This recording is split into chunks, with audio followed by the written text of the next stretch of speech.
Bonjour, mbotena binonyon soba kinois, bozali et belé, bovanda bandaku. Bozoze la émission hier, on n'a pas pu.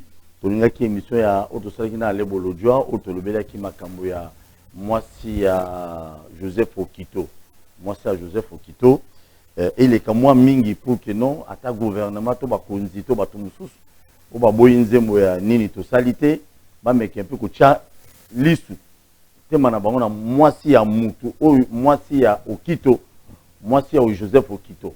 Les trois compagnons, les quatre compagnons voulais-je dire, oyo bakufaka na lumumba nzela moko na même cause pour l'intérêt ya mboka, moi si na ye akufaki, je crois bomona nga mikoleleki na émission wana tokendati na résidence familiale na bango na Kimbangu de pour tout là comment le lengeni il faut ba konzi quand même batiaka heureusement que tous les lots na on invité na moto idps awa pour te makamo eza parce que soki lelo oyo nanu ya kufi to batu musu ba kufi bazo gérer biso lelo mbongo ko bima ba millions même ba makangu même ba cousin même ba cousine ya ba konzi ya lelo bazo jouer na yango mais moi si ya moko ya batu famille wana ezo sala soni ezo sala franchement soni makasi soni na mbongo na biso mais ya millions il y a des milliards ezo kena makamuza mutuna makolo mais moi ya Okito ngana olemolo belango tibo okunde na ba valeur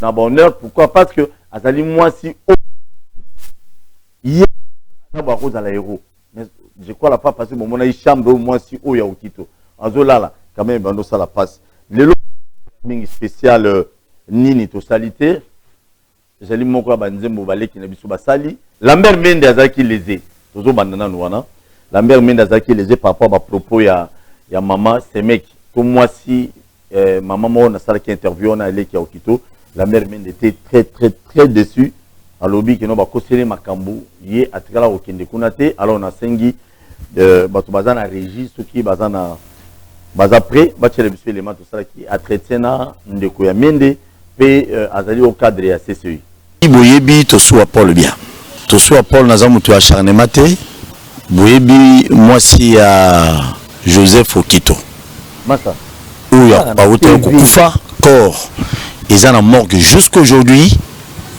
nous tazo tiango kate mais on a kitaki na famille na kutane na leki ya moi si ya Joseph Okito wazaki compagnon d'élite ya Patrice Emery Lumumba kutane na ye boyoka ki ninga lobaki mais ba propos tenaki et les aki Lambert Mende Malanga wazali député national président à parti politique parmi aminene to yebi na mboka au CCI bazaki les na ba cadre à parti nyonso lelo nazana moko ba cadre à parti à CCI alobi ba propos ba ndeko to ba semeki ya Joseph Okito balobaki ke Lambert Mende ndemuto akindaki azwaka mbongo ezakola des comptes final na ye pendant quelques mois 2 ou 3 fois na Sénat parce que Okito je tiens à rappeler que non azalaka vice-président du Sénat bien que tomba bomaka wana azalaka vice-président du Sénat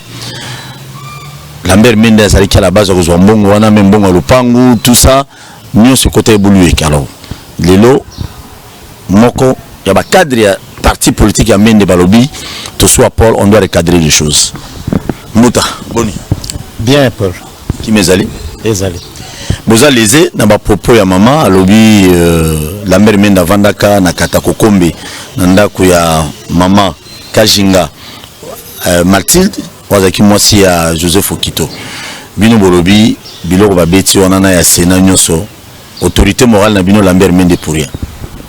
Oui, et ça vraiment le comme moi. On dit balobaka quelque chose qui tombe comme ça du ciel, on ne sait pas d'où ça vient et pourquoi. Parce que je sache, Lambert Mende n'a pas de liens de famille, ni de près, ni de loin, avec la famille de feu Joseph Okito. C'est une personnalité de chez nous, c'est vrai. C'est même un honneur que d'avoir des liens de famille avec lui. Mais malheureusement, Lambert Mende n'a pas de lien de famille, ni de près, ni de loin avec lui. Deuxièmement, dire que Lambert Mende a habité à Katakokombe dans la maison de cette maman, je suis vraiment étonné. Parce que, n'a habité, Lambert Mende est né en 1953. Est-ce que Bakoui Koloba n'a né ni nous à Kendeki Kuna Kovanda? Parce que jamais, même pendant 2 jours, Lambert Mende n'a pas habité Katakokombe. Ce n'est pas une honte, Zali Mboka, Mboka Nabiso, mais Azalaki Kunate. Jamais à Komakuna Kovanda. Il est arrivé dans le cadre de cette activité politique de fouler les sols de Katakokombe, mais juste dans le cadre de cette activité politique. Mais habiter, quelle année? Et pourquoi? La maman d'ailleurs en question ne sait même pas prononcer le nom de Lambert Mende. Il dit Menda, elle dit Menda. Est-ce que Lambert Mende s'appelle Menda? Ça vous prouve que c'est quelqu'un qui n'a pas l'habitude de prononcer ce nom-là. Bon, troisièmement, l'affaire de l'argent.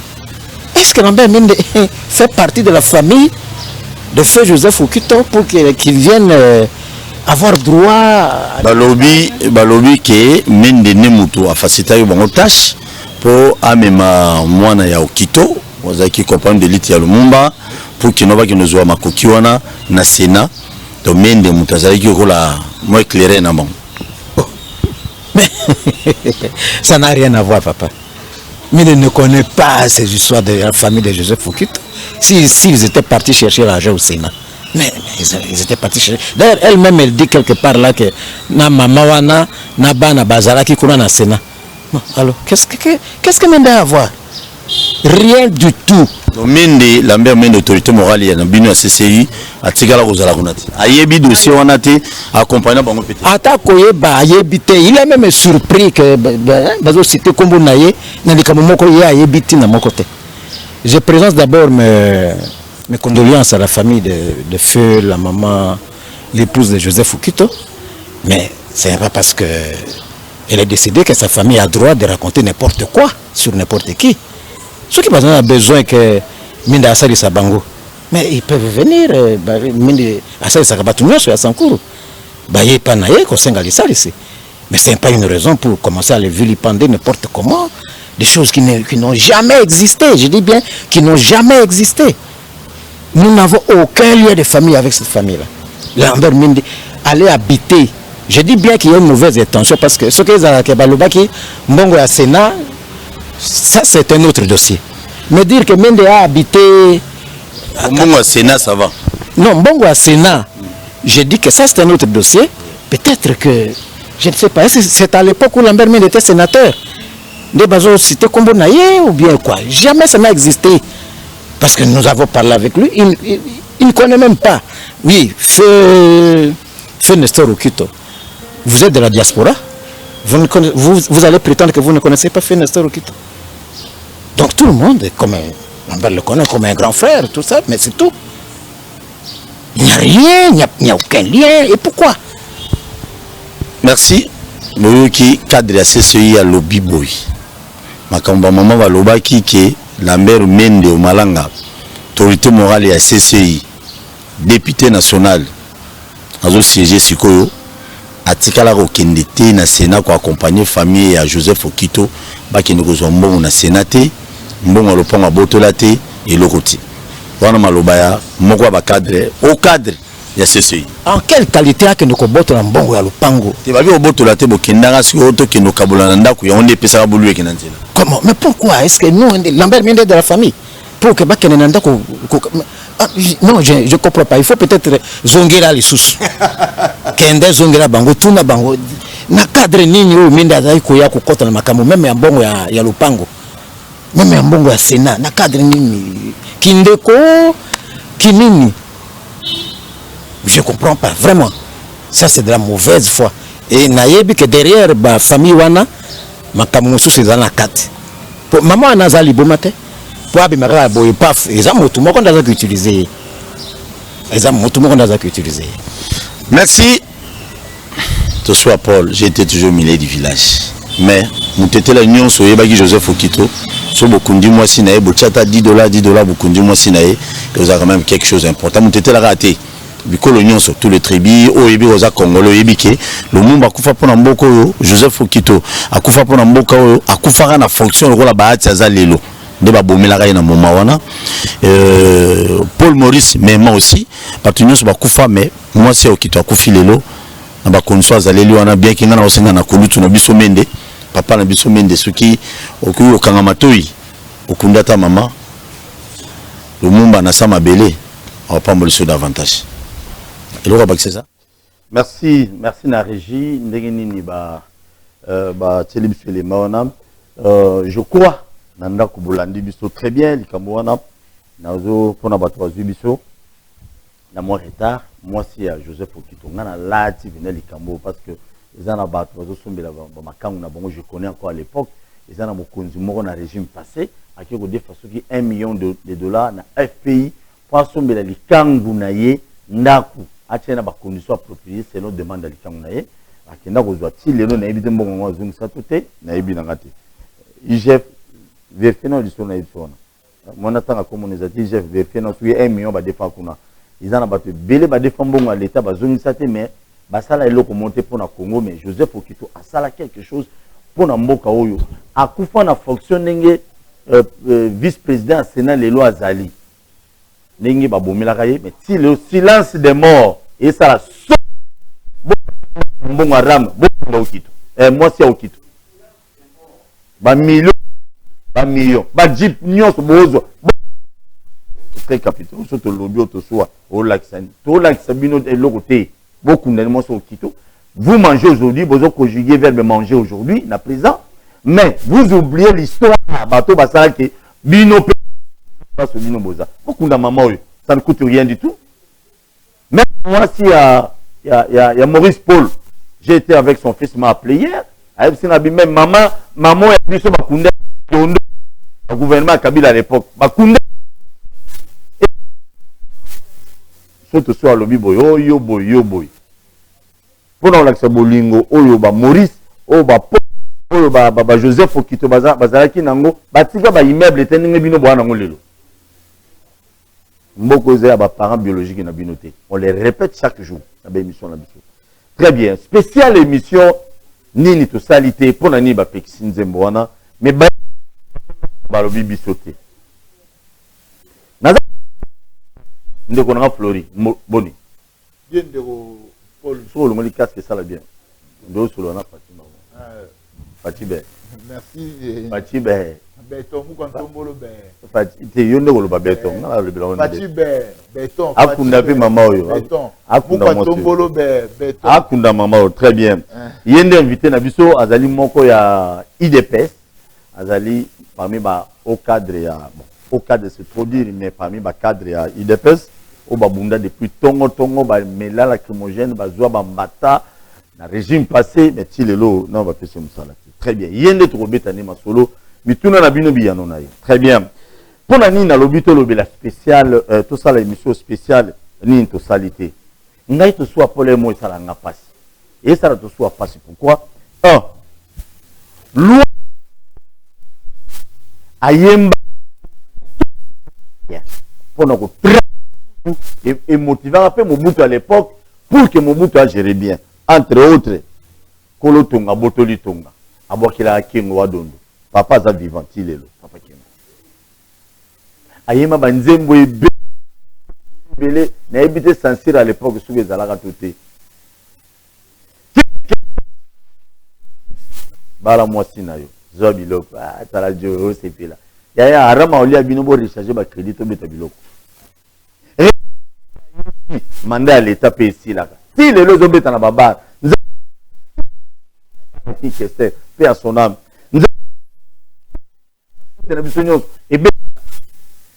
mais ça monter moyoka na beta biloko nzé à qui c'est son akimaka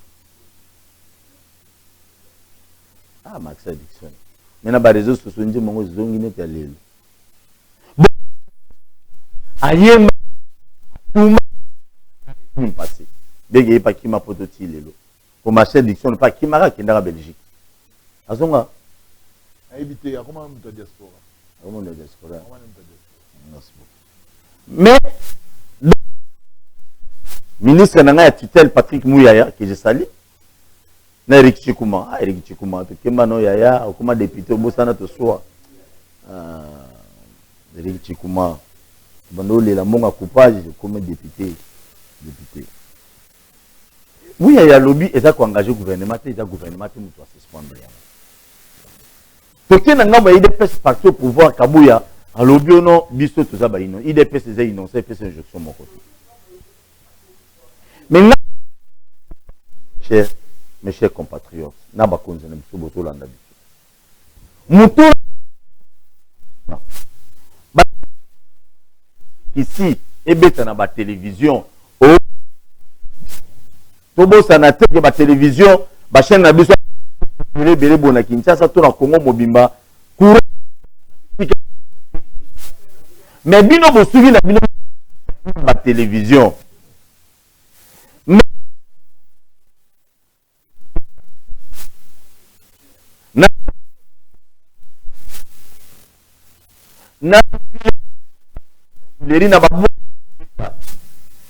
mais que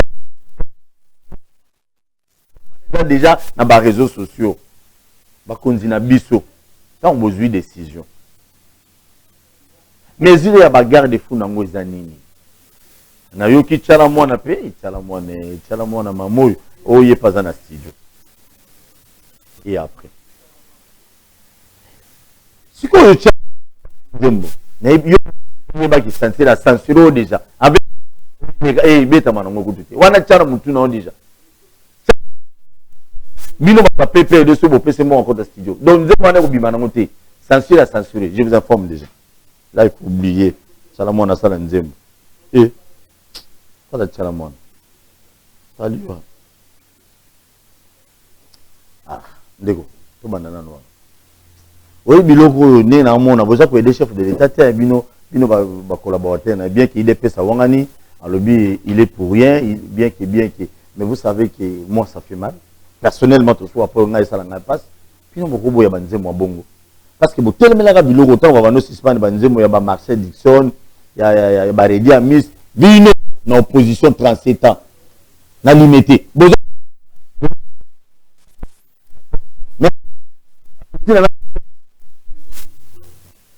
faut pas kangama faut pas interpeller bango faut pas samisa bango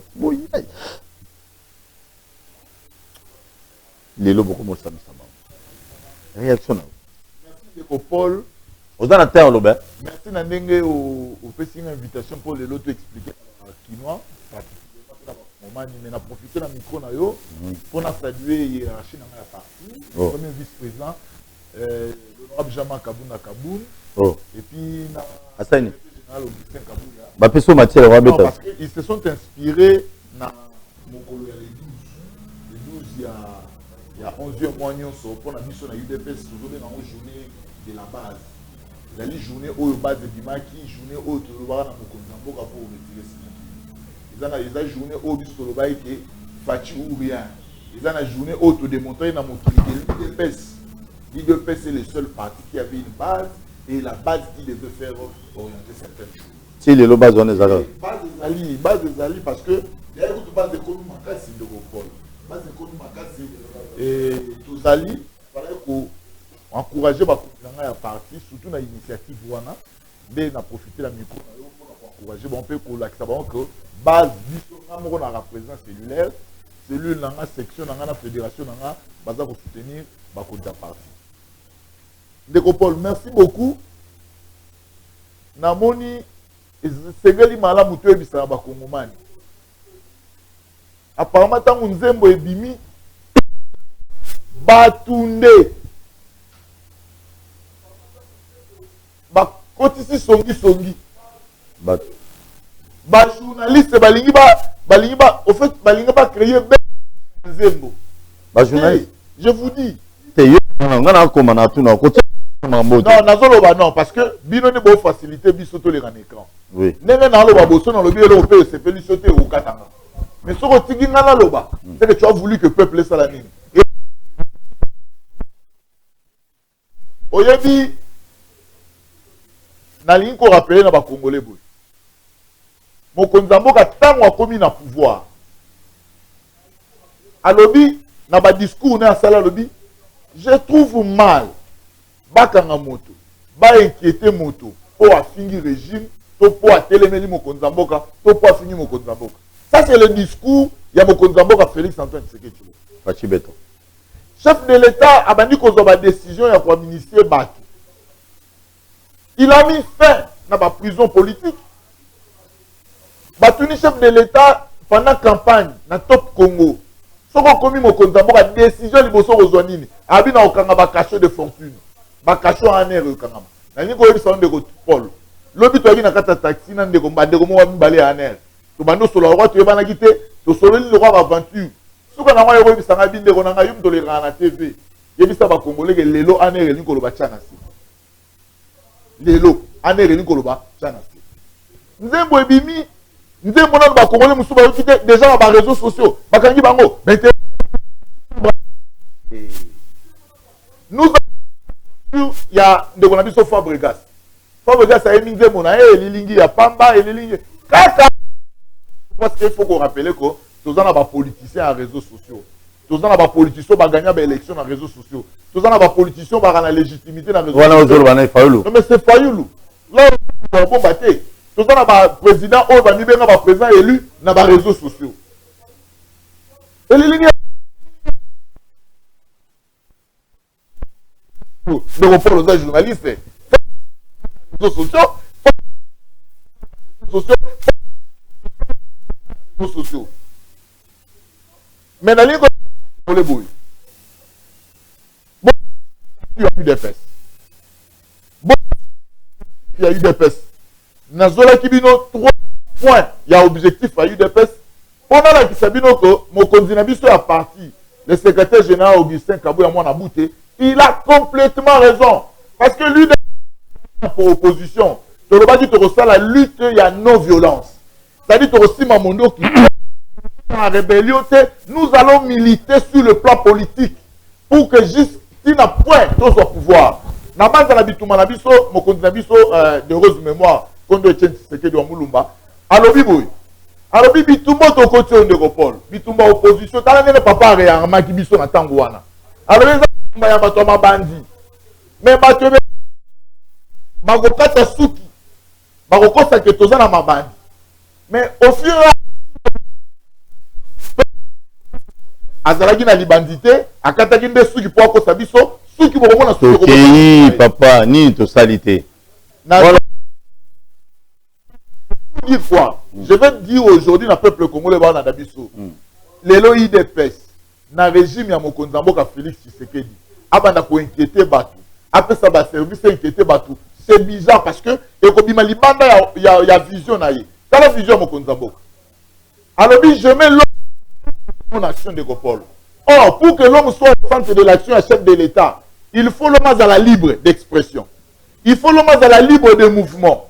Il faut l'homme à la libre de réflexion. Parce que, ce que tu as régime de Gopol, Mokonzi Mboka a fait un peu biso na gestion ya Mboka.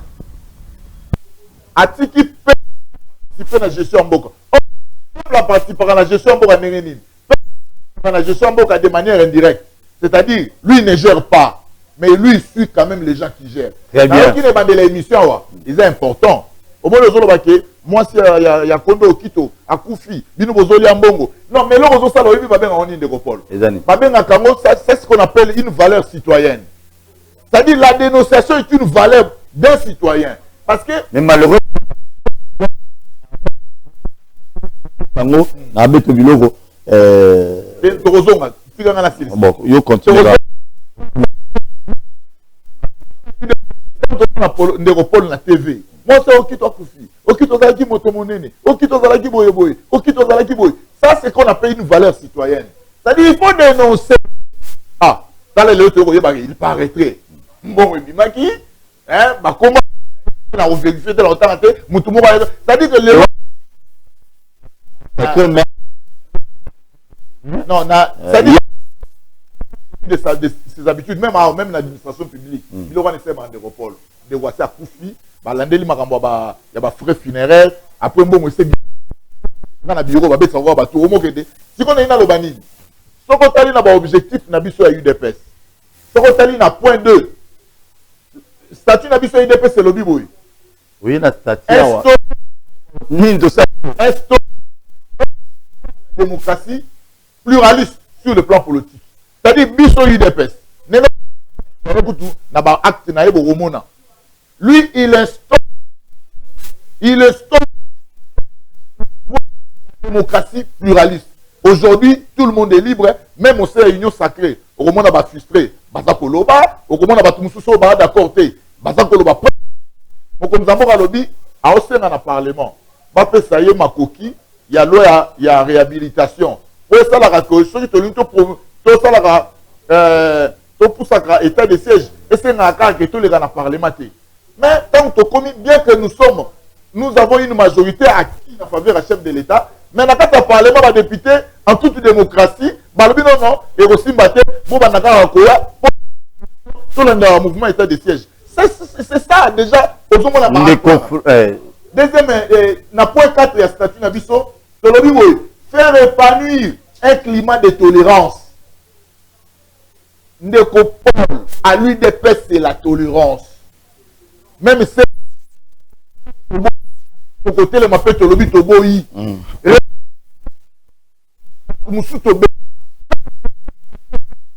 il sait comment nous chez nous c'est la tolérance parce qu'il faut qu'on rappelle à Congolais à part Kondo Mobutu j'ai suivi ça journaliste Moura Sali déclaration à l'Efocas alors lorsqu'il a rencontré le président Tshisekedi il a trouvé en lui quelqu'un d'ouverture quelqu'un qui aime les débats quelqu'un qui veut discuter quelqu'un qui échange.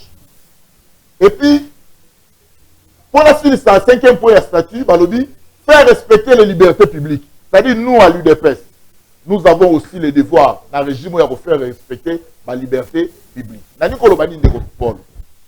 Censure, et ça, na Moussala na yango. Moussala ya censure, il faut que ça va Congolais. Ba interdisa Kinzembo te. Ba suspenda Kinzembo. Mais pour quelle raison? Balobi, le fait que Nzembo bani déjà Koyokama, mais l'équité na censure pour yango. C'est ça qui dit les textes Yamboka. Mais il faut qu'on rappelle pourquoi yango, je crois que c'était hier, ministre de la Justice, soit ministre de la tutelle, il y a censure. Alors, il va lever nani mesure wana, bati kanzembo wana bayoka yango etambola ndenge linko tambola. Il faut qu'on informe le peuple congolais. Nous sommes le régime, on va respecter le peuple de Nini, nous sommes le seul régime. Mais la yo, nous sommes le seul régime. Combien de fois peuple a sali ba clamer rawa de repos. Ça je ça monene.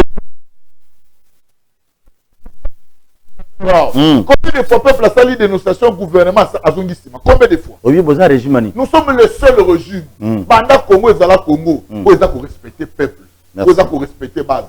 Si quand na makapo etali nzembo de repos. Ngai na zamutu na sambela. Sambela. Je suis bien, je crois. Je suis chrétien. Quand on a un message, il y a un père. C'est un message diabolique. Diabolique? Oui. C'est un message diabolique. Bisoba tutundimela Yesu. Je dis clair, je dis ça dans côté ce na casquette nanga moko. Je suis quelqu'un de foi. Ba chrétien nyonso bazo croire en Jésus-Christ. Nous avons la foi. Nous avons la foi d'espoir en abisso. Soko tangi na mukanda hébreu balobi la foi est une ferme assurance des choses qu'on espère, une démonstration de celles qu'on ne voit pas. Paul. Aujourd'hui, moi, Flori, dans la politique, je suis en train d'espérer lobby. Dans la partie, nous avons la responsabilité à Okambamboka. Nous avons la responsabilité à Kozouata, secteur Moyamboka, dans Kambayango. Ça, c'est une expérience. Mais si nous prenons un comité, nous prenons un comité, je dois maintenant, à l'heure actuelle, démontrer que Ngaï, Bon. Je suis capable, je suis compétent. Très bien. On peut espérer, mais là, on a ça, comment? Oui, oui, Tigela. Oui. Déjà intitulé Nzembo de Kopol, intitulé Nzembo. Ni totalité. De Kopol. Message wana na considérant le quoi message à découragement. Nini totalité na zomi seli bandeko motuna. To sala nini? To tika. Po to si totali nyos. Ba prière to si totali. Jeune nini totalité. Li nani lien nini balongo li biso te. Vous comprenez ça? Kinoa faut élément. Bon. Moto même le côté dans monde de pandémonium, moto même le côté dans monde démoniaque. Biso na UDPS. Papa et c'était de heureuse mémoire. À l'obi na biso tenez bon, l'UDPS vaincra. Vous avez dit que biso na UDPS n'a to changer hymne na biso te. Merci. Na hymne na biso parti to lo baraka UDPS vaincra parce que nous continuons à croire que l'UDPS va changer le pays. Va donner l'espoir dans ces pays. Flori, nazo tout nous tourna répondre pour nous la téléphone parce que peut-être va tout kanda na ndao na niveau. Bien évidemment. On lobby na biso déjà longola ba journaliste biso musala na biso ngo surtout mone lo moza na intérêt peuple pour vulgariser ngo sans là sans quoi que ce soit. C'est là. Mutuna liboso nazo tuna. On lobby chef de l'État lobaki azotia l'homme au centre des actions. Est-ce que chef de l'État Félix Antoine Tshisekedi Tshilombo azotia l'homme congolais au centre vraiment? Oui. Zela. De ses actions, ce qui a le peuple congolais au centre de ses actions,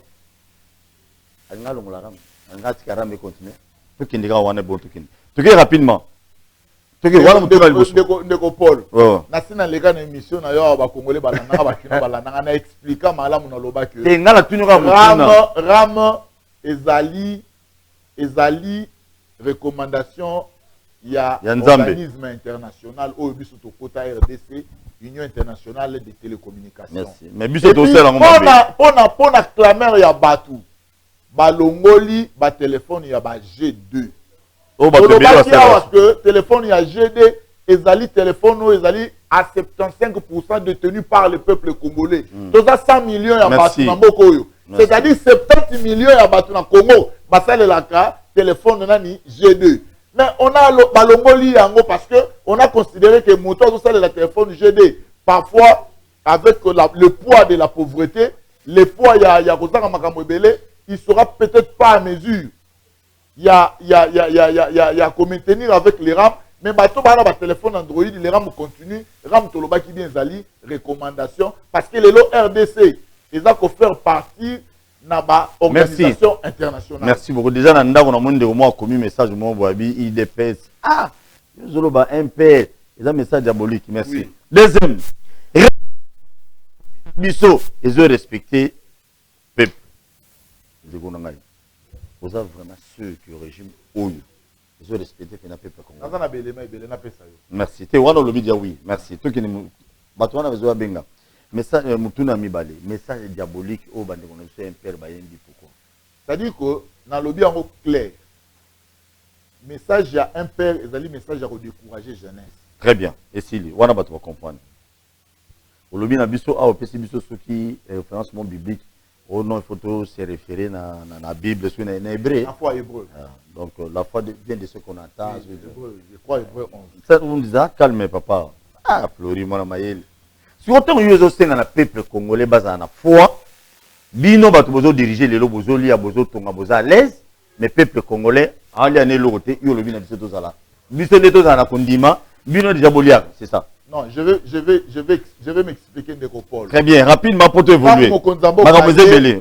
Si peuple n'a gestion en beau. Nini? Peuple congolais, oui. Donc chef de l'État, oui. Peuple n'a gestion en beau. Les lots au peuple, Lukayeba, Ramouan les amis. Bon, on est au Kédewa. Très bien. Ça y est qu'au Samba, dans le Parlement, ça prouve à suffisance que le gouvernement, tout régime est au Kédewa. Parce que le peuple n'a pas de réaction, l'Ingolobani de Repol. Si on a fait ça, c'est bon, c'est ça. Peuple l'Ingolobani. Il faut. Non, tout dans ma question, on va tout dans la rien à billet. Non, on n'a pas de Repol. Institution ngai na libanda ba institution siko ngai il faut na participer na gestion mboka likolobani soki botali chaque vendredi gouvernement asalaka oyo babengaka nani compte rendu ya conseil des ministres oyo na conseil des ministres eza bipai oyo bazwi badécision oyo ekotambwisa gouvernement siko biso peuple mosala na biso ezali chaque vendredi faut kozwa papier na biki kobanda konote bapoint oyo ezali validé na conseil des ministres nasomela peuple silongo moi je le fais merci na base na biso téléphone efungwami te nafungola téléphone officiellement téléphone efungwami obengi kita volume ya télévision obeta biloko c'est ça mamuna yo sikoyo ntango toza konote bapoint validé na kati ya conseil des ministres ndeko Paul siko peuple mosala ezalaka nini basali te mbongo ebimaki basali siko peuple aosala ndenge nini peuple aosala eloko ozosala oyo mama mwasi okita kufi konzi bakoyoka babio parce que omoni na administration bato mpe bazwaka mbongo bazalaka na mwa moyibi bakoki kosala rapport sur le papier rapport ebimi bien lorsque le trésor public a décaissé mbongo ekomi ya baindividu sikoyo batikaka peuple libre ndenge mokonzi ya mboka lelo atiki peuple libre oyebi ata makambo nzembo yango ya impere ndenge ozoloba wana mais ça il faut maintenant encourager mokonzi ya mboka c'est ça la liberté dans un pays l'encourager comment mais écoutez qui nous a donné cette liberté de comprendre oyebi yo kana monongono ndenge ozala nango alors kabila bainquiéta ou combien de fois obengi biso wapi komonani komona ngai monsieur Christian na bengi bino na commune na Lingwala mona Lingwala mona Mike Mukeba na pesi mbote ndio tozoka yo ouais makambo papa ouais IDP salobi esenga pasi makasi bato azoboma mboka eza ba pasteur donc bani ko vivre sa biso na foi tandis que biso to garder foi bango bakabundu batonga banda kuna ba comment écrit papa oui beta bilo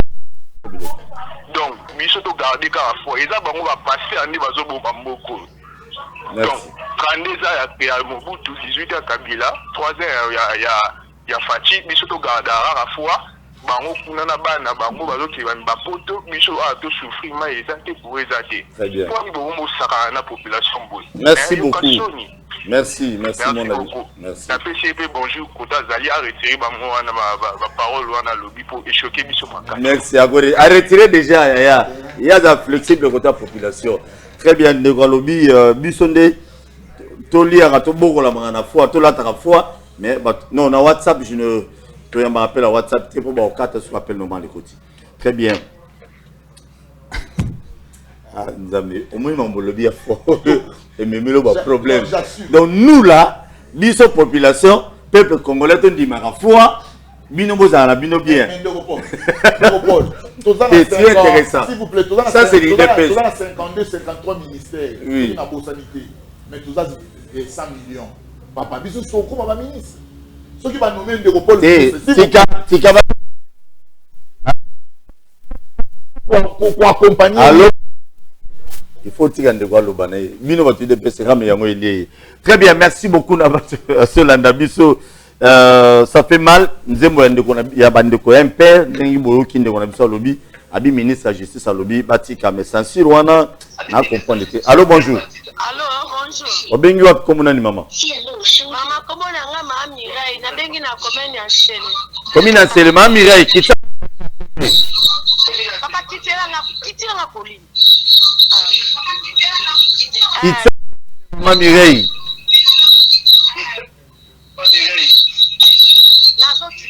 Beta nalina loba boye ouais. Oyebisa papa oya vandu wana batika kosala ba aventure na vie ya bato bon batika kosala ba aventure pepe déjà ça ko silika eloko yazo lekala ba n'importe quoi yango wana et peut de maman ko silika te ya ngana zolo bapona osikati na bale pona pasi yobi mota pasi alobaka malamu te yaza ya kotonda oke bondela ka IDPS na bango na parti akoloba n'importe quoi na tefe mais c'est bon ça na respect peuple congolais merci bon ça na respect na biso bon saka na biso te ne bon saka na wana merci très bien maman dans la calme mais nazo rappeler maman na biso bien monsieur depuis c'est l'équipe passe à Congo c'est l'homme politique c'est l'homme congolais et puis c'est depuis Mobutu Makambo et Banda. Eh, Braza, ça soit bengi. Tout ça, ça soit bengi. Allô, bonjour. Allô. Oui, au bengi, oui. Tu as vu qu'au bengi depuis. Oui, comment on a papa? na vie de pouvoir la regretter na papa wana vandi à Monere. Oui. Toujours quand aïe, papa, on n'insulte pas malheureusement. Pas si à Congolais, tout le baraté que non président Félix Moutaré Kounio Kolorbo peuple congolais. Là, on a partagé la vie en abinoté. Pourquoi pas ces bannis depuis Mobutu comme un président?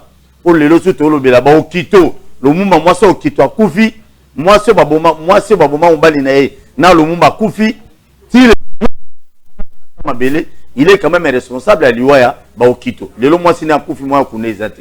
L'homme dans la séminaire, photo n'a Koufi Lili, pour vous comprendre. Alors, mon opinion sur Zoya, Azo me manda moi passe, mais 2 heures président Félix, à cause ça passe à la Congolais, là, ce qui est vrai, mais il faut pas ça quand même, il faut que non, tous à la paix bien. On a un peu de peste malheureusement, mais la peste on est dans matière, ils ont bilok, mais il faut bien aussi le training. De yo comment agaga parce que on a besoin de côté de cela viol, député veut le monde. Allô, bonjour. Très bien, Ndeko. On mis ma camouana toujours bêta l'isolo mouké par rapport à un député national, il y a bien une union sacrée, il semblera violer mon à 7 mois.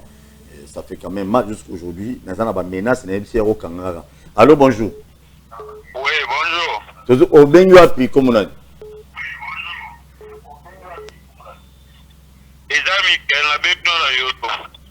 Qui t'a volé à la télévision, pour sur la bien, sur la retour à TV au lieu de 10 minutes.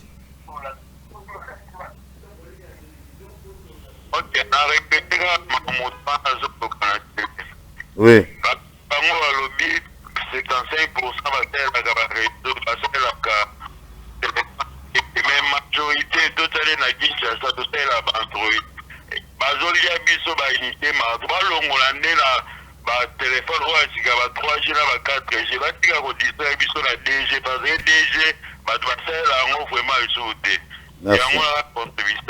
Merci beaucoup. Ah bon, à peine idée.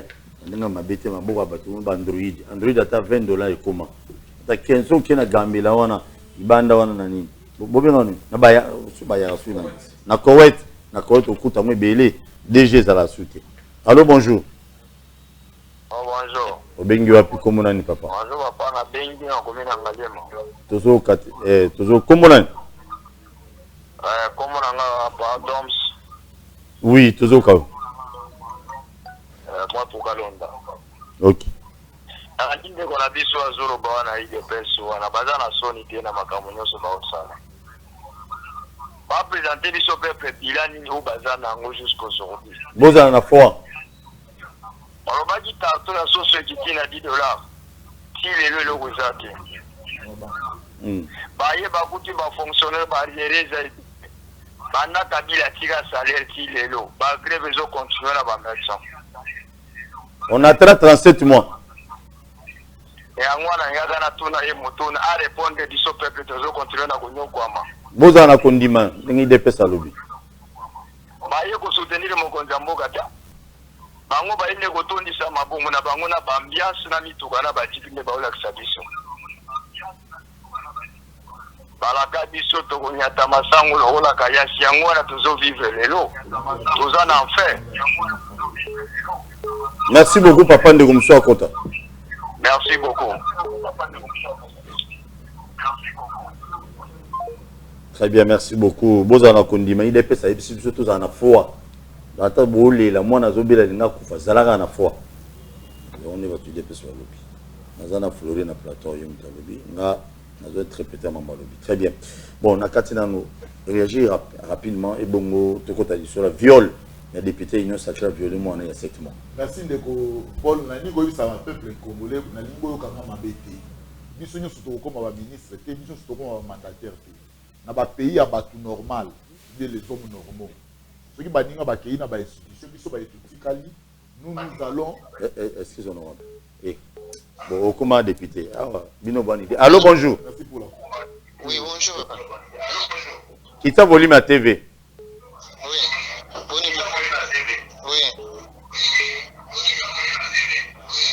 Na beni na bombo ni changa. Qui t'a volé ma télé de Konongai? Oui, na beni na bombo c'est monsieur André. Monsieur André Tozoka. Alobi boye ba bato a IDPS batika nan ko distraire biso bango bazolo ba ke bazo referara mingi na 32 ans Mobutu vie ezalaka boye tozaba bano vivre boye. Très bien. Oui, à lobby comme Moukim, à lobby belé. Mais, en fait, pour tout ce qui est là, pour après, toujours le bamami balé. Député, moi, il semblerait, avec le monde, il y a 7 mois. Je dis bien, il y a 7 mois, bébé à 7 mois. Toujours ça, l'émission, moi, je crois d'ici là. Mais maintenant, c'est déjà de part et d'autre. Nangam na bango, on a besoin de tout faire tout soit, bah écraser nga, bah bino, pourquoi on va député na TV, na roloba na yo, muto yambaki mosi wana lobby, oyebi si achana se, na utanga kumono na TV. Vous avez muto IDPS. Na mboko so boboma, tundimi. Muto, oyebi, muto na diara bang mulilitaire. Depuis to lobby la tracasserie, moko salima yakuna bakota nini là, ba service à transport. Baja à transport nzela ngana otika binote ça bato côté la moto kataini beaucoup banani ba roulage ba doser tala ça l'accès bango ndunda ma vidéo tala régime na bino tala l'accès bango na kati wana agent ya transport à côté na kati ya voiture oyo eza kota ba matadi kibala kono il qui se fait comme un petit dieu à côté na kati ya mutuka batou abandi magistrat mona mwana na ya mwasi bazaki liboso wana bali ba tout aya ba no wela na chauffeur créer le contact non, mais c'est anormal nous sommes où na ko tika bino te bino so ministre de transport ebiete provincial to loba te to zanga na foa ba service de transport ba ja transport kota na mituka batu boy to zana kondima wana ne Florandi mikolo na ndao nyoso bozo mona zala na kondima dollar et mata zala na kondima et ko mata les sous très bien Flori yo tout monde mingilo oui mo pesinga matière il est pesa le zala kondima c'est ça réponse à votre babengi pour te fondre le téléphone sous Deko Paul Flori merci Siko parce que au moins émission ngolo ba bakinote bakinoa balobi Flori pas lobby to zala kondima bandeko na bakinako bakei kosala mosala biso to kosala te bake bokila ba etoti kali ozwi mosala te oza na ndaku oza kobunda pe ndenge biso to bunda kati ya parti na biso na kati ya ba pays normaux biso toza na mosala oyo ya ko dénoncer ya ko accompagner bato baza ko animer ba institution chaque vendredi toyokaka conseil des ministres soki tozwi note biso photo là qui est dans une minute pour te voler. On par exemple Nécopole ça qu'on dénoncer. Ça c'est encourageant. Il y a un lobby qui ba dénonciation les lieux comme ça la IDPS m'a bêté. Mais ngam na bino bolingi yango te ko bomena senga chaque jour. C'est faux. Ça ce sont peut-être babilo de manière individuelle mais ils allaient bilo réfléchir na kati ya ba kondia parti. Et biso dénonciation comme ça la biso m'a bêté parce que quand on est que dans zoloba mboke kufi pona moyibi. Mboke kufi parce que ceux qui sont aquí na vigueur ya kotambola ya kobunda c'est parce que tu es que mboka ezokufa pona moyibi comment biso moko toye na pouvoir to promouvoir moyibi c'est inconcevable de ça les maté na ni ko ça na bandeko bo sur le plan économique toye to kuti mboka déjà na économie o ba benga économie libérale c'est-à-dire l'état ça n'a même mise sur l'économie l'état tikali kaka régulateur l'état zo sala ka mobeko abundela ka pona mamba ba prix. On a laissé la liberté dans les opérateurs économiques. Bango moko ne faut pas fixer ba prix à biloko. Et puis en fonction de la charge na bango. Ces gens ont profité des opérateurs économiques. Ils ont allé au-delà même il y a 120%. Il y a eu beaucoup de discussions autour na bango na batu ya fek, batu na basali godo. Basali godo parce que lorsqu'il y a déjà des textes, l'État ko kende dikola mais ko ya salité. L'État est en train de continuer à négocier na bango de sorte que va revenir dans bon sens. Pas respecter Mibeko Yamboka, va prise à la réguler. Mais dans l'entretemps, qu'est-ce que le gouvernement fait? Le gouvernement a débloqué plus de 6 millions de dollars, Paul. Il faut voir ça va congolais. Le gouvernement a débloqué plus de 6 millions de dollars parce que. S'il vous plaît. S'il vous plaît, le gouvernement pour nous côte sabato logo moi boulé. 6 millions de dollars. Va débloquer pour pas que nous sommes Miss Thompson na Namibie. Oui. C'est ça non? Mais est-ce que le Belgique t'es là dans le terre. Mon style ça monté. Yo katinga ite. Yebi yo. Nasilisa. Flori. Non, ça c'est un travail. Oui, c'est bien, j'ai la foi. J'ai la foi. Le gouvernement a passé beaucoup de commandes sur les produits. Flori, j'ai la foi. Nana besoin de kangana numuki. Gouvernement congolais va bimisi 6 millions de dollars américains. Au coup de faut battre usine wana po to banako raffiner or na mboka na biso au Rwanda ki kosala. Zela na zoya. Papa, batu ba lela. Omoni ke Kinshasa siko di ke report na minute. Zela na silisa Thompson. Kasina silisa. Na silisa. Flori na. Abo msanzela de partout. Zela te batu ba binga pamba na biboy. Ngana na kondima lo bito za kondima. Ba pesi ba bimisi 6 millions de dollars. To retuma mboko. Ena te ngana na kondima. Yo pe za kondima. Zana ndako wana nzala, zana kondima. Mais na 6 millions wana tant que le gouvernement congolais va débloquer mbongo, bazwa ki précaution te pour na ba bateau oyo komema ba biloko wana ti a na Congo. Wana obeti yango te. Ya mibale, gouvernement congolais bazwa ki ba disposition te ya ba trepo ya ba trepo to ba chambre froide de bon mamate. Selon mes informations, ezaki ba négocier na égal. Ade ça va ba bateau et puis si mobulu, bazo négocier na beda chou so ina nywana po teno, so biloko wana ye ba tcha na ba chambre froide na bango. Paul. Tous en a conduit. Paul, s'il vous plaît. Tous en a conduit. La ligne de Sabakino Boy. On dit mais Araka n'a dévolé. C'est-à-dire on espère. Mais logo yo. Florine, elle est robo. On a pas mis au retour dans la système. C'est important. Oui, vas-y. On dit mais Araka n'a volé mi balé. On espère. Et puis il y a l'espérance et la démonstration. C'est-à-dire nazo zela. Mais il faut na démontrer que na rozelo ko na zela. Faut démontrer zali yangonga na ye awa. Yangonga na ye awa. Très bien. Nous devons accompagner le gouvernement. Nous devons dénoncer ce qu'il faut dénoncer. Les lois, on a dit je vous dis, ceux qui cachent un air, ils allaient le report, tant que vous informés que les gars, mais ils sont cachés un air, et à rassurer les cachets de fortune, et à rassurer. Tout simplement pour Nani. Au Congolais, allo, bah, oh, ma camion, ce qu'on nous sert, ma Nicolo de report. Ma camion, ce qu'on a oublié, la TV, tout le monde. Ça, et la question, c'est que l'homme congolais est libéré. Dans le moment, Kabila, ils allaient qui paient. Non, non. Est-ce que y a mais la commission victime, les lots. En vérité, nous, nous soutenir. Il est mais je vous dis, évoluer. Il est répondre les batailles. Il est dans un statut. L'économie, on a dit que face à l'économie libérale, l'État a un pouvoir de fixer prix. L'État a un pouvoir de réguler. Mais il y a un opérateur économique qui est censé respecter les idées. Mais il faut qu'on signale le peuple congolais. L'opérateur économique, et les politiciens, nous les savons. Si l'État, on est l'opérateur opérateur économique, facilité, politicien, opérateur économique. Merci. Et lorsque le peuple a souffert, très bien. Action dans la société opérateur économique. Respecter l'État. Profiter, il peut y 100 francs, le libre comme 200. Il peut y 300, le libre 400. Mais le gouvernement a eu mesure. Le peuple congolais, le gouvernement a eu mesure. Le gouvernement est en train de travailler. Très bien. Les jeunes ont les battus, les jeunes sont les macaques. Donc, pousser les bateaux, ils ont conduit. Merci. Merci beaucoup. Bien que c'est là, Zana Kondima. Très bien. Mais il y a quand même beaucoup de fonctionnaires c'est faux. C'est faux. Oui, allô, bonjour. Mais il va qu'on a 38 mois de paiement. Allô, bonjour. Eh, rame, moi, la mabe. Vous voyez que rame kati. Moi, je suis là. Rame kati, je suis là.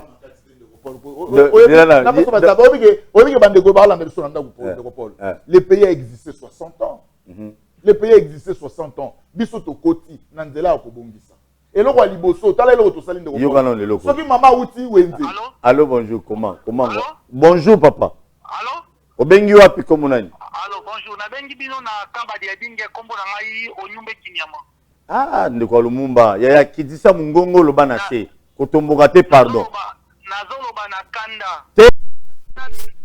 Papa wana tala kitoko komi nango azalaki bongo te.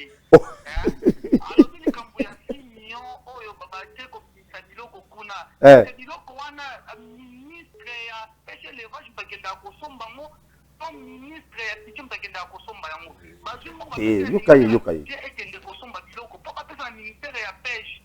Pona asomba biloko. Oui. Na lumumba ndeko na biso papa ça Félix Alongola aloba ko sala ba peuple congolais ba millionnaire. Est-ce que Fachi bazokanga ba Fachi mo ba kuti ko kanga ete comme de mbongo ye azangi mbongo oye pas na kata gouvernement de la commune yango. Peuple congolais azako souffri toza ko kemba makasi papa. Biso bana ba soldat toza ko nyoko ba papa na biso ba kufi ba tikiso to tengi ba kleka malonga te. Bango ba ju pouvoir ba la ki biso ba ko bongita oyo ete baki e ba loba bango ba za ko ya talande ko wana kitoko akomi yango. Est-ce que dans mbongo wana za ko zongo wapi? Parce que ko sakana na biso to koli ba age koli biso tozo ba la te misala ezate. Courage. Zana Kondima. Merci. Merci beaucoup. Merci. Zana Kondima. Lelo émission lelo za na foi congolais zozo la ngai. Allô, bonjour. Allô. Obengi wapi komona ni papa? Oui, bonjour ndeko Paul Tusoa. Oui. Naza vraiment na kakanya suka komona ngai vite. Ah bana kinga sana suka. Beta bilo. Oui. Ebi ezotsa mtema pasi musunde to na randa fo to tala bino na repetition. Namona neti et comme un sujet à théâtre, aux angles comme ça, le moment où l'on a théâtre. Et ce béton longo là, et tout la politique là, état des droits, état des sièges et longo na est. Au monde de tout ça, bon état. La police m'a dit à Baoudjana, babomi déjà 5 personnes, et puis que bazar, les lots babomi 3, ne voyez des personnes comment. Et dans l'avenir, avenir Ngangwele. Angangwele, je connais. Ngangwele. Quelle insécurité le moins à Est et au Poma na Chaka. Oui. Allez. Congolais au bout de Takanaï. Il ne peut le dire. Donc, nous sommes à Bissonadi. Sokondi, l'histoire à l'école, les renards, ils n'ont pas beaucoup de différence. Vous avez pour la présidente de la République, Mafuta, ils sont pas de matière. Na cité, vous avez des conditions à vie, ma beauté de vivre. Mais quand vous savez, c'est le point de vue de l'extraterrestre qui est la planète, vous avez un camou, vous avez des candidatures à la Congo. Vous avez des solutions à la Kinshasa. Biloko boya ko lobani za la télékela ba famille na biso ko ko ke peut congolais nyo fa a bénéficiaire à bénéficiaire. Bon raison na bien. Très bien. Appellation ba yendi za charnement. Merci Ndeko Paul. Merci. Mais cette histoire des Oudjana, écoute si la tête pourquoi bakonza la police. Hein? Et là ba Oudjana na dénoncer chaque fois. Na route mokali kuna de même aussi côté à point ba sango wana ba cha barrière ba kanga batu na butu ba totira batu. Allô, bonjour. Allô. Oui, obengi wapi komuna. Bonjour. Bonjour. Allô. Komona ni obengi wapi ndeko? Ah, comment la vanek? Comment la vanek na bingi dino en Jules ka c'est. Tozo ka. Ah. Papa na lingaki na loba mingi pande ko ala IDPS. Tango ya to loba ke no bato ba yebi nzembo eza mabe non, eza juste interpellation. Papa maka mutu bobo tsara et aussi ino mozawa na kaka bobo lia kama bumweto ndaka bino banda que les autres bazo souffrir. Zala kondima. On est bon mono ga ya bino mogo. Très bien. Donc ce qui est na TV bolo bana biso mambo eza essentiel. Oh biso peuple parce que tous autres souffrir un an courant, parti, transport, parti, dans l'union c'est la partie. D'ailleurs, la télé au monde baloba. Depuis, il y a un père. Donc, tout le monde a sa madame morotée. Dans l'interpellation, c'est tout. Donc, on dit merci beaucoup. Merci. Merci. Non, quand des alatés. Vous en avez condimé, vous en avez candidaté. Nous avons interpellé conscience et abandonné qu'on a vu ça censure. Vous avez déployé des mesures. Vous avez des décisions pour nous plaire quand on a condité. Il faut botter la cas. Tous les paramètres posent à la bien pour que la population ne soit pas lésée. Allô, bonjour. D'ailleurs, nous avons le même ordre d'idée. Émission de M. Koumnasuka. Ce botali bien tant on va payer ça qui la mouka marche et tchango. et créer un problème. Mettons que bâtir à l'ongo n'angaba à Tamboli et créer un problème et ça le peut l'autorité et changer le régime té. Tu vas bien nous sommes boyoki. Pour moi ça. Tu vois ça la émission boyoté quand même. Si n'a la le bon na rezoa, bah après ça na suspension la garçon na TV. Kalaté. C'est toujours comme ça avec. Donc c'est quand même regrettable. Donc non rapidement. Député, il semblerait un député. Au cabinet Union Sacrée a violé moi il y a 7 mois. Moi je le dossier. Madame moi sinaé à Koloka Bisso à l'exhibition de tout monde dans la image. Ils ont vraiment sur talibo comme parents et ça vraiment passe. Mawezanini, moko ya au cadre, ya moka na biso. Il y a des gens qui sont députés dans le lobby. Ils ont comme la place publique, ils ont fondé, ils ont réaction de ça. Paul, d'abord, il faut condamner les viols. Il faut condamner. Puis moi, 7 mois. Il faut condamner. On insiste chaque jour de Paul. Députés Zanani. Députés Zamuto, société Monique Amayeli. Topé Saïma, Maboko, Yaki de Rolobe la Bisso. Mais ceux qui déjà eu député honorable, titre on est comme honorable. Tout le monde conditionnel. Donc ils nous violé. Bon, on a été comme on a été. Mais de toutes les façons, infraction, il y a un moment dit nani, ce que tu as dit même dans la immunité à la député. Je crois qu'il y a une disposition à loi Izolo Bako, dans ma campagne na viol, il député à la immunité. C'est-à-dire ça a été déjà prévu. Ce qui est que bah fait aux Izolo Bako, le inconditionnel. Ce qui va faire aux autres et s'avérer vrai. Je pense que député parce que il faut d'abord les même chef de l'État bon non mais je vous dis le chef de l'État chef de l'État parce que viol robot le chef de l'État lobby soyez pas impliqué dans ma il n'y a pas d'immunité ça dit ezakunate Néropol libisangai na lingaki na profiter parce que mais député on a ozonga makamona pose le bokabwani député Ibisimo sona okanisaye akanisa ba jeunesse union sozo dénoncer makambo bon au moment la dénonciation ça rappelle à des volets de la dénonciation on lobby na conditionnel parce que na ngoya na TV na hôtel na bana kotanga ke Paul Tossou a saliboy ça c'est déjà une infraction parce que même les journalistes ba sala gango wana bolo bagaté mais jour ba okanga journaliste ne bo bimi bana pour bolo bagé journaliste en danger bon ben ko sala marche pour na exiger na liberté ya tekona bino je pense que ceux qui osent na ba nengo yo moko na yo lobby osana ba preuve ba photo maman tie ba photo que consort toujours tourner émission na madame ngo kala et na yo ki maman insiste que consort mais faut y va pe que mutu yo so ba akaka ya problème bon ya on des fois bangi sabato ya kanisa ba parce que so ko ina likambu omoni ko bangi sa musu na pe ko ba ende ko bon mutu so na azo banga so ko la bino azo banga a lobate merci intimidation moko boye merci beaucoup de toute façon il faut condamner viol et surtout à venir à moi na 9 mois ezaki 7 mois ezaki noki ezanini et puis au lati casquette honorable franchement na lobby na rappeler na ba congolais qu'il y a une disposition na kati ya loi izolo ba que député na cas ya viol makambo immunité ezalité je pense que ce que le Néropol a lobby s'avérer à solo ba ko kanga ndeko député wa merci beaucoup. Ok, le babo kaboni. Le babo kaboni, ça peut plus. Na likambo pe moi si okito, faut pas kundaye. Bien évidemment. Bon ça quelque chose. Je crois qu'il faut honorer mémoire, mais fort malheureusement monita mondeko Kabila Zoloma, ba sala ki mon deux pour apprendre pour garantir ba ancien dignitaire et tout et consort. Je ne sais pas ce qui na loi na bango ba tibala lelo baza ko bénéficier na ba valeur na ba mbongo ya trésor public na Joseph Kabila Zaranango.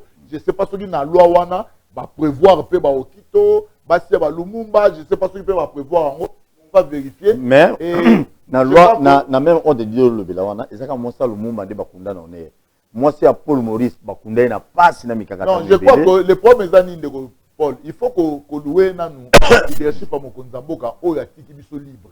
Il faut nga pona nga ide, nga na za ko nga daye na obenga ba congolais ko bana ko dénoncer. Il faut to bana ko dénoncer. Mais tant que vous allez ko dénoncer zala na ba raison, zala na ba preuve ya dénonciation na yo parce que to dénoncer mutu na ninga mabe ekoma niti ba dénonciation calomnieuse, ba yeko kangela yo, ekoma sote tala mboko tolérance ezalité. C'est que ceux qui est ezali na raison na yango dénoncer. Je pense qu'il est important nenge ndeko Paul Azolo baza jeunesse ça serve investigation na ye, so que ezali bongo to kosenga neti nga personnellement je demande nono ya Mokonzamboka s'il peut aussi assister la famille parce que au Quito c'est un nom dans ces pays. Si déjà n'a pas bon vouloir, vous assistez les gens, vous pouvez aussi assister cette famille. Nalinko dit ça, n'a pas peuple congolais. Lorsque tu as la foi et l'inko fana nandaku. Foi et l'inko ba que tu as li qui na Congo ya malamu lobby, mais sengeli na biso totelema totambola kotelema kotambola elingi bani biso ba tozali na politique toza kolanda ba question politique tozali ko dénoncer na niveau politique yo moto tozali pe na ngamu na yo dénoncer na ngamu na yo mais epandisa yo na ndako te nzembo ya baninga bayembi nini tosali te ezali nzembo satanique. Je suis en train d'insister pour décourager les jeunes parce que ceux qui déjà bani ko yema na monoko na oke nini osali te c'est pour dire que tu es fatigué. Or jeune encore lembati jeune encore lembati totelema lelo ba Paul Toussoua lelo toza en chaîne na ye. Vous savez boyebi que ndeko Paul nazo flatter au thé. C'est hier bayebi singa yo muto sala eloko ya deuxième Bouluyeke en 2013 ozomona alonga na Bouluyeke lelo aza patron ya ceux qui sont raisonner que ni na salité peut-être le mot comme patron ya médiaté olenga ko se fatiguer très bien même mandeko pe bazali je pense pas que patron ba na chaîne na biso il gagne plus que son indemnité mais il faut tenir jour musu pe na simandeko Paul mutu musu ko mona ko sali nini obimi mais soko badika ko lembake nini osalité okota na ndako kofanda nini osalité okolemba nini osalité na yebisi binoko gouvernement est en train de travailler. Nous avons récupéré la liberté d'expression les lots gratuité les incontournables les lots on a revu ba salaire ya ba fonctionnaires à 45%, les lots bandeleza kotongama, les lots gouvernement a sorti les moyens très bien créer équilibre sur le marché économique. Je crois que nous devons garder notre espérance et espérer un Congo meilleur. Décourager Bandegonio sur la jeunesse. Pour ce que que ni nos salités. Au comme Kuluna, au comme Mouibi. 5 appels. Ni nos salités. 5 appels. Batouazan la matière belée au Bengi 5 appels. La personne 5 appels. Et bon, s'il s'est émission, moi je condamne beaucoup na ba union sur autour sala makamwa ndenge ya mabe pour na mboka na biso. J'aime beaucoup mon pays. Est-ce que yo linga RDC? Allô, bonjour. Allô, bonjour. Oui, au Bengue, comment on a dit? Depuis le trésor Liganda. Toujours au Kaondeko.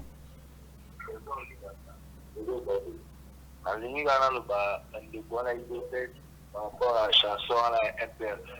Tout le monde m'appelle en montant. Très bien. Appelle en montant. Ça les rappelle. Décourager les jeunes. Encourager les gens pour encourager. Pouvoir. Merci beaucoup. S'il vous plaît. Merci. Très bien. Un succès local. Pardon, Derek, 5 minutes.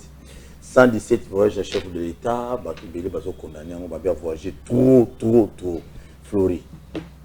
Si les lots, 117 voyages à chef de l'État. On a 38 mois de paiement. Il faut l'État congolais, on a 37 millions de salaire à policier, matati ningi bolaka biso na débit, salaire à fonctionnaire bongité, les kamoto. Mais ça fait honte. Mais c'est enseignant tilelo. Zelana silisa. Ligola 117 voyages comme le bébé boy. Ça la calme zolo papa. Hein? Ngala bata masimana ouais. 117 voyages les kebele. Na 117 voyages on a Kinshasa sécurité aussi la té. Talana bandeko ba benga na venir Ngangwele. Je connais l'avenir d'ailleurs. Ngangwele kuna na route mokali na pont basango wana ba ujana. Bazonyo kola batko kanga bato à partir de 18h boto na carte d'électeur na mbongo na nyonso. Les autres les makuna 117 voyages. Il y a beaucoup de choses qui ne marchent pas. Les lots bolobi Kinshasa. Ils en ont bientôt Congo Zabie Banzele commis. Les autres ça la sonne. Merci de comprendre. Après soit à 2 minutes hein, pour la 117 voyages. Pour les Québécois. D'ailleurs c'est bien Bakino Baoloba. Émission c'est pas Baolanda, Bakondi Baolanda. Je crois que le général Kassonga a interpellé. Tala service na yokuno otala. Mais général Kassonga sengai interpellé Mutumo à major comme les nains pas commune à Massina mais le lot a commandé colonel. Je crois que orgueil a battu ici la quitté. Bomoni le lot yo posé à général le général a dit déjà oya peine qui pouvait croire que Djadji a voté Manabar Lelo, qui pouvait croire que par exemple Samarambuya, il y a John Numbi, qui pouvait croire que John Numbi a Kima, Kaleva Kobata Manamboko. Et qui pouvait croire aussi, non, Nana Rundi m'a payé non, Marmotel Longondo, à Sanzarambon, on a un jour, celui qui est réellement allié. Bon, tout est évolué. Merci beaucoup. Nalingo, il s'en a peuple congolais. Nalandaki, papa Mourassi a commis Mukolo, a commis fichier archive Namboko. Il n'a rien à donner dans ce pays. Oh. Il y a Odep, comme on a eu ce qui, je ne sais pas, comme on a été à l'égard de Top Congo pour le Boba. 117 voyages à chef de l'État n'a contredire en monté menalinka n'a tout n'a nini à calculer en mot. À quoi calculer puis à déterminer les. Mon boni dépensé. Alors 117 voyages à chef de l'État on a mis tout ni à calculer nombre wana nini parce que moi je n'arrive pas encore à comprendre. Et puis à l'objet bon on a dit qu'on dépensait bah voyage à chef de l'État qu'on dépensait dans budget l'État quinoa peuple congolais na elibino circulaire et ministère à budget. Circulaire où ils allaient déterminer n'attendant circulaire et un sur caméraman en haut. Circulaire numéro 001 par miné budget 2021 du 13 janvier 2021 contenant les instructions relatives à l'exécution de la loi des finances numéro 20/020 du 28 décembre 2020 pour l'exercice 2021. Pour Nassili Sandéropol, Nazui Malamoko to ya mission yangoyo awawa. Le chef de l'État a fait des missions. Il est très important. Chef de l'État Mbongozoaka. Il est dans Bakoumi. Il attend un chiffre. Chef de l'État. Tu défais sur dribblé. Ma papier rose on a dit on a fait la référence à un numéro. Avant tableau, on a intitulé avant un tableau. Taux journalier des frais de mission. Il y en a une. Il y a une sur l'administration publique. Catégorie. Mission dans le pays. A. L'intérêt du pays, 468 000 francs congolais par jour. Celui président qui est Goma, a reçu 468 000 francs par jour. Ça reste à vérifier. Oui. Sur place, comment vous avez monté seulement? Sur place? Donc sur place, on a Kinshasa, 234 000 francs. Ce qui est bon, quand Zambo Kabalouka, quand vous soyez côté Kinko, il y a 234 000 francs par jour. Merci beaucoup. Oui, zone américaine. Asie, reste de l'Europe et Océanie. 1500 sur 1500 francs. 1500 dollars. T'as la mot bien. 1500 dollars, oui. 1500 dollars par jour. De ce de. Non, montagne sur le ministre voyage de chef de l'État. Il y a une loi des finances. Où est circulaire la loi des finances. Ceux qui chef de l'État dans un bon or oyo pas démontré yango. Très bien. Et là on continue. On continue. La zone sur Europe. Zone Europe 860 dollars. 860 chef n'importe qui na Italie wana. Il a 860 dollars par jour. Zone Afrique 960 dollars. Zone Afrique 960. C'est-à-dire que bah jour à Rosala kuna c'est autant ya mbongo wana et puis chaque délégation sur tali circulaire wana. Nazo ministre 117 voyages. Président pour ya cour constitutionnel. Bango nyonso tina muto suka ya administration. La loi des finances a déjà déterminé les taux. Oui, mais là on déjà chef de l'État on est ministre. Merci Nabatunio Sobolandi Bisso, tous abonnez massivement à la chaîne sur YouTube Akina Balobi TV. Je vous aime beaucoup. À tout à l'heure à 16h tous obeta biloko. Il est peu ça biloko. Mais là on a retenu à Lobi na Bisso. Ndekona yolo habite comme ça batu il est peu ça théâtre. Bon ça na raison mais na raison peut-être. Il y a théâtre traité ba popo na bango ça qu'on imagine ba mo mais Balobi n'a pas signé ce Congolais za nango. Tout souffrir. Tout nyokwama. Bango toujours ba jerofa wa zalana kundima. Merci. La peine anda goûter. Il faut faire la démonstration. Merci. Monsieur Sil. Zalana kundima. Na Congo to telema to lobela mboka e. Oyole to suwa ko bimisa na poasa. Ba député to votaki bazo salarien. Bazo salarien. To tele na funa bazo salarien. Bazo salarien. Congo to lega na mwamba. Bazo salarien. Bazo salarien. To tele lukunga. Bazo salarien. Bazo salarien.